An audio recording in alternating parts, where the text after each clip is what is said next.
যতটা এলোমেলো তুমি আমাকে করেছো, একটা কালবৈশাখী ঝড় একটা প্রকৃতিকে এতটা এলোমেলো করতে পারে না।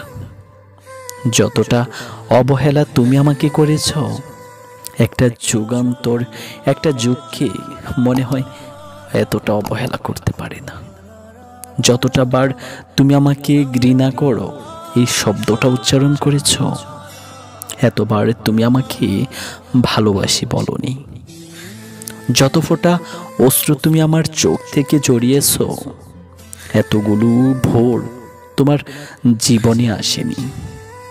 তুমি আমাকে চাও না শুধু এই কথাটা বোঝানোর জন্য, যতটা পন্থা তুমি অবলম্বন করেছো মহাকাশ সফলতার জন্য, নাসা এতগুলো পন্থা অবলম্বন করেনি মনে হয়। তুমি আমাকে ঘৃণা করেছো, তুমি আমাকে তাড়িয়ে দিয়েছো, অবহেলা তো করেছো বটেই। আচ্ছা বলো তো, তুমি কি আমাকে কখনো ভালোবেসেছো? আর না হয় এতগুলো মায়া তোমার জন্য আমার লাগার কথা না। আচ্ছা তুমি কি হিসাব করতে পারবে? আরে না, ক্যালকুলেটর নিতে হবে না। তুমি হয়তো জানো না, সব হিসাব ক্যালকুলেটর দিয়ে হয় না। অবশ্যই তুমি আবার যন্ত্রকেন্দ্রিক। তুমি যদি মানুষ হতে, তাহলে এতটা অবহেলা একটা মানুষকে একটা মানুষ কখনোই করতে পারে না। হ্যাঁ আমি জানি এখন তুমি খুব করে বলবে, আমি তো কখনোই তোমাকে চাইনি। তাহলে ভালোটাকে আমি বেশিছিলাম। কিন্তু পুরো ভালোবাসার অবহেলার ক্রেডিটটা তুমি আমাকেই দিতে চাইছো।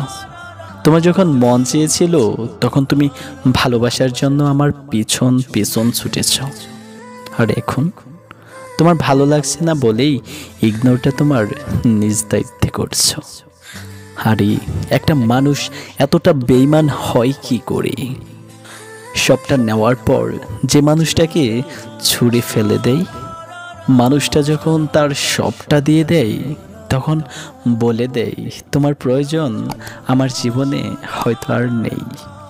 তবে একটা কথা বলে রাখি প্রিয়, মানুষের পরিচয় হচ্ছে কৃতজ্ঞতার মাঝে, কিন্তু তোমার মধ্যে নিম্নতম কৃতজ্ঞতাটুকু নেই। বেঈমান কোথাকার।